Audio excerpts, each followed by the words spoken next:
Selamat pagi, siang, sore, dan malam para tim dosen pengajar Hukum Ekonomi Islam. Kami di sini dari kelompok 9 yang beranggotakan saya sendiri, Antoni Dias Iskandar, dan Muas Nur akan mempresentasikan mengenai tinjauan hukum ekonomi Islam mengenai mekanisme pembayaran Shopee Pay Later.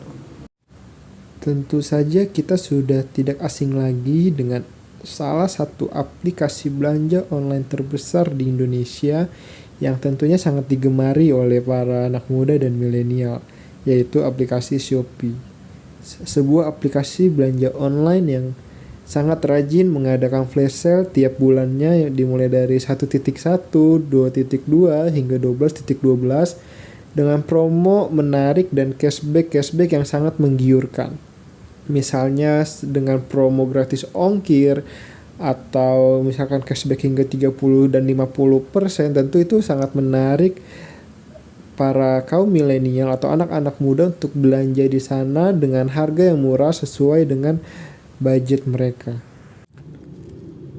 Shopee pertama kali diluncurkan di Singapura pada tahun 2015. Dan semenjak saat itu, Shopee memperluas jangkauannya hingga ke Malaysia, Thailand, Taiwan, Vietnam, Filipina, dan juga Indonesia. Mulai tahun 2019, Shopee juga sudah aktif di negara Brazil, menjadikannya sebagai negara pertama di Amerika Selatan dan di luar Asia yang dikunjungi oleh Shopee. Shopee sendiri juga dipimpin oleh Chris Feng, mantan karyawan roket internet yang memimpin Zalora dan Lazada. Salah satu fitur yang ditawarkan oleh Shopee yaitu Shopee Pay. Shopee Pay merupakan fitur layanan uang elektronik yang terdapat di dalam salah satu aplikasi e-commerce terbesar di Indonesia yaitu Shopee. Dengan munculnya berbagai aplikasi belanja online seperti Shopee, Lazada, Tokopedia, dan lain-lain membuat kita sadar bahwa perkembangan zaman berjalan dengan begitu cepat tanpa kita sadari. Terlebih lagi ketika pandemi COVID-19 kemarin menyerang, di mana kita melakukan semua kegiatan dan transaksi semuanya serba online dan diusahakan tidak menggunakan uang tunai karena dapat berpotensi menyebarkan virus corona tersebut. Maka dari itu, masyarakat pun dituntut untuk dapat beradaptasi dan menyesuaikan diri dengan perkembangan teknologi atau perkembangan zaman yang terjadi dengan begitu cepat. Tidak mengenal berapa umur kalian, tidak mengenal berasal dari mana latar belakang kalian. Tentunya kita sebagai masyarakat yang bijak, kita harus dapat menyesuaikan diri dengan setiap perkembangan zaman yang terjadi. Dan pertanyaannya saat ini adalah apakah Shopee dengan fitur-fitur yang diberikannya tadi seperti Shopee Pay yang merupakan salah satu hasil dari kemajuan teknologi dan perkembangan zaman sudah sesuai dengan prinsip syariah Islam dan bagaimana hukum ekonomi Islam melihat hal tersebut. Tentu hal itu akan dibahas lebih lanjut dalam video kali ini. Setelah perkenalan dan juga pemaparan bab 1 oleh teman saya Antoni, maka sekarang giliran saya adalah untuk mempresentasikan bab 2 tentang isi dan juga bab 3 tentang penutup. Oke, pertama-tama bab 2 tentang isi, kami di sini memulai dengan pengertian teknologi, finansial teknologi dan juga dasar hukum finansial teknologi. Nah, finansial teknologi itu memiliki akronim fintech gitu kan, yang dalam bahasa Indonesia diartikan sebagai teknologi finansial. Nah, teknologi finansial ini telah memiliki landasan hukum yakni pada pasal 1 angka 1 Peraturan Bank Indonesia nomor 19/12/PBI 2017 tentang penyelenggaraan teknologi finansial.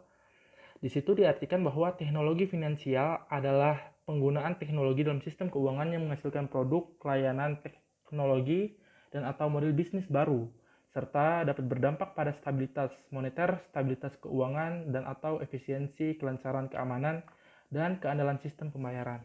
Kemudian pembahasan kami berikutnya adalah mengenai jenis-jenis finansial teknologi fintech seperti peer-to-peer lending atau P2P. Jenis ini lebih dikenal sebagai fintech untuk meminjam uang, sebagai fintech untuk peminjaman uang, Fintech ini membantu masyarakat yang membutuhkan akses keuangan untuk memenuhi kebutuhan.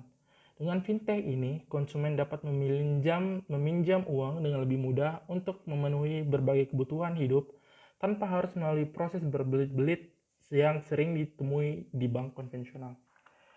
Kemudian ada jenis fintech yang dinamakan crowdfunding. Crowdfunding ini merupakan suatu model bagi individu, organisasi, maupun perusahaan yang mengumpulkan pendanaan dari banyak masyarakat untuk mendanai suatu proyek tertentu. Kemudian ada digital bank digital gitu kan. Patrick Johnson memberikan definisi bank digital sebagai suatu organisasi bisnis yang menawarkan aktivitas perbankan online yang sebelumnya hanya tersedia di kantor cabang saja. Dalam konteks lain, bank digital harus dapat melakukan pengiriman otomatis produk dan layanan perbankan baru dan tradisional langsung ke pelanggan melalui saluran komunikasi elektronik secara interaktif. Lalu ada jenis fintech yang dinamakan dengan digital payment. Digital payment system adalah startup yang bergerak di bidang penyediaan layanan berupa pembayaran semua tagihan seperti pulsa dan pasca bayar, kartu kredit, atau token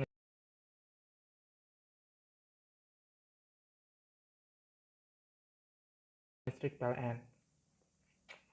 Poin pembahasan kami berikutnya setelah jenis-jenis fintech adalah fintech konvensional dan fintech syariah.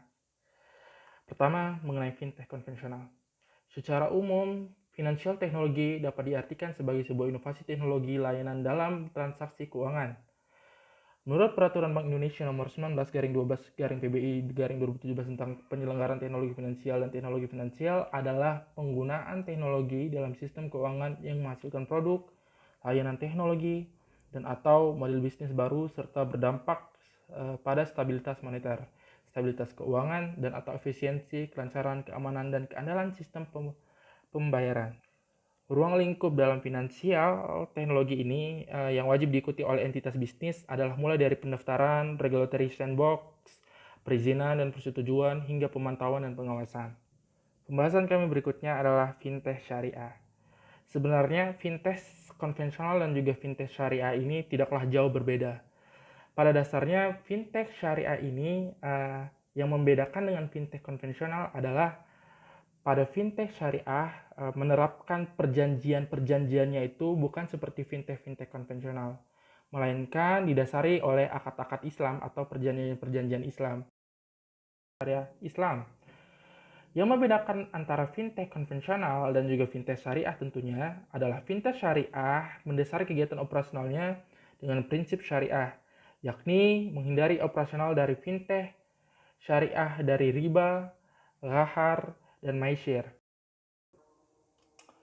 Fintech dengan jenis peer-to-peer lending atau P2P tunduk pada peraturan OJK, yakni POJK nomor 77/POJK.01/2016 tentang layanan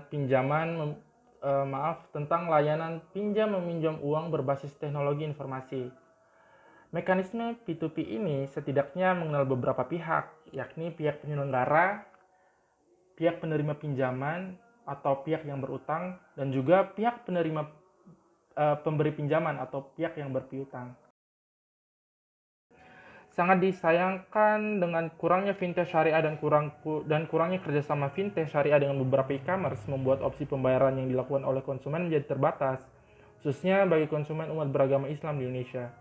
Fintech berbasis syariah selain tunduk pada OJK juga tunduk pada Dewan Syariah Nasional MUI. Fatwa DSN MUI yang mengatur mengenai fintech, salah satunya adalah Fatwa DSN MUI nomor 117/DSN strap MUI _2/2018 tentang layanan pembiayaan berbasis teknologi informasi berdasarkan prinsip syariah. Penutup. Pertama, simpulan. Berikut adalah beberapa simpulan atas makalah dengan judul Tinjauan Hukum Ekonomi Islam mengenai mekanisme pembayaran Shopee PayLater. Pada fintech syariah memiliki definisi yang serupa dengan fintech konvensional. Yang menjadi pembeda antara fintech konvensional dan juga fintech syariah adalah pada fintech syariah yang dijalankan berdasarkan prinsip-prinsip syariah agar terhindar dari gharar, maisir, dan riba. Bahwa Shopee PayLater bukan merupakan fintech yang ideal dalam Islam, sebab dalam pelaksanaan operasionalnya masih mengenal sistem bunga.